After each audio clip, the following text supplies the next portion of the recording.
That's 36 emails sitting right there. That stuff drives me nuts. I'm one of those OCD people who has to like clear all my notifications. And one thing that I've been doing is when I first wake up in the morning, I just like pull out my phone and then I'm answering emails and I'm responding to work messages and things like that and checking on Amazon and all the other stuff that I can do from my phone. And I've decided that I don't want to do that. I don't want work to be the very first thing I'm doing when I wake up. So I'm trying to make an effort right now to not get on my phone before I wake up and go to the gym and do all the things that I do in the morning. But I will say that does drive me absolutely nuts. So it's going to take some time to get over the fact that there are notifications sitting there, but I'm not going to answer them until I get to my desk.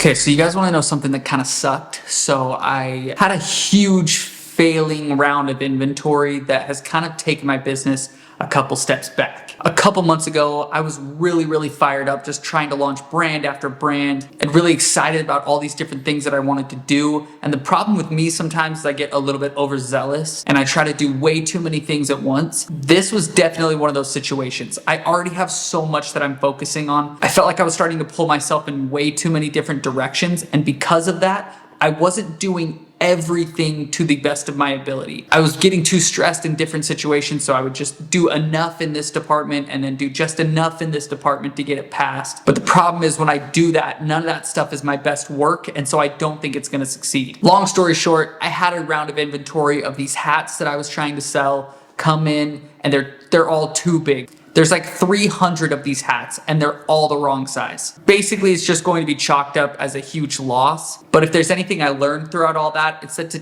I just need to take my time on these things and I need to hyper focus on what I'm doing and not get distracted by all these other things. This hat brand is so stupid. It doesn't make any sense for me to launch. I shouldn't even be doing it. And so I've taken a step back. I'm not gonna do it. I'm gonna have to take the loss on 300 units. It sucks, but that's a lesson that I'm just gonna have to learn. I've currently got 300 of these hats sitting in my upstairs guest room right now, which my wife is probably not too stoked about, but it is what it is. You know, that's a learning lesson that I'm gonna take and just have to deal with. But if I did learn anything from this, it's that I have the brands that I want to see successful first. So I need to focus on what's working and build on that until I see the success trickle down from that to which I can put it into other brands. And that just didn't happen in this case. So for now, we're still focusing mainly on Playmaker and this other brand that I'm trying to launch right now. But as far as the hat brand goes, now's not the time. As sad as it is, because I wanted a hat brand.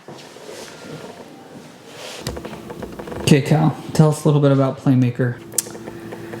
Where to begin? We started Playmaker Co. It's been an idea that's been in the works since about 2021. My daughter was 11 months old and I needed some way to entertain her, and so I DIY'd a sensory table. I felt like I was in the kitchen trying to cook and she was into everything, into drawers, like playing with pots and pans, and I just was like, there's got to be a better way to entertain her without a screen. I feel like a lot of parents nowadays just like jump to a screen, and I was trying to find a solution. So I went to IKEA and I DIY'd a sensory table that was perfect for her height, because a lot of sensory tables on the market are for like 3 or 4 year olds. I needed something for like a young toddler. So I DIY'd one. I had my father-in-law help me, and we had it for like 2 years, used it all the time, and I quickly saw how needed it was in my home. My daughter was so entertained, and then I started learning about all the benefits of sensory play and how they really help like kids regulate emotion, help with anxiety, fine motor skills. And fast forward, we decided, heck, like I've loved having this in my home and it's janky and falling apart. Let's make this. Well, then I decided that moms were ordering the table and not really knowing what to do with it. Like they'd order it and then it would sit in the corner of their house and not play with it. Or they were like, I want to do this idea, this idea, this idea, and then like nothing would happen. And I get it. Like I've been there. Like DIYing something can take time. And even though we have all these like ambitions, sometimes it doesn't happen. So I solved the problem and I decided that I was going to DIY it for them. And now we have our Bin in a Bag monthly subscriptions. So this month we are sending out our sensory beans. These are really versatile. They're really fun. Kids love them. I dyed them all pink to match our Valentine's Day theme.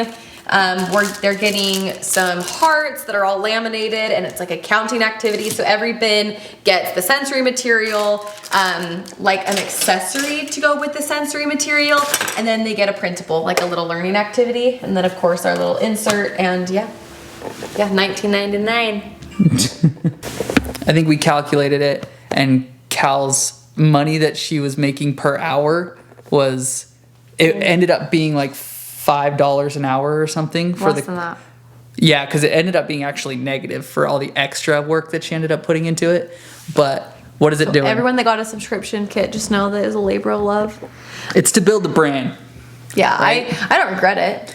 No, it's good. And I'm glad that I did it. And I think everyone that gets one, I hope that they just love it and they're like, yeah, this is from Playmaker Co. And like that they just scream our brand name. No, just kidding. Going back, I wanted to give this like product where they open it and they're like, holy crap, like this is amazing. I can save this forever. This is awesome. And then fast forward to now, I'm like, well, that was a ton of time. I learned a lot that other companies are doing, and I probably could have just like sent the hearts as is and had them cut them out.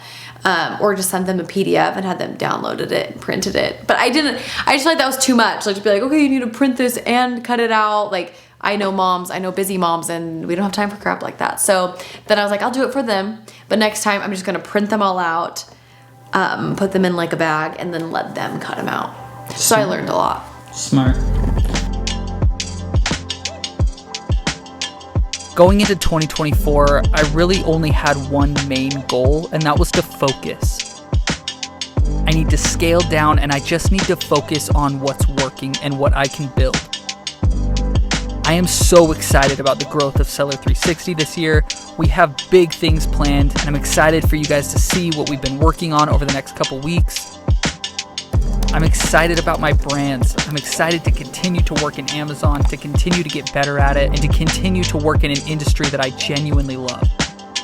And you should be excited as well, because even if you haven't started yet, just know that the best time to start something you're passionate about was yesterday, but the second best day is today. Thank you so much for watching this video, guys, and I'll see you in the next one.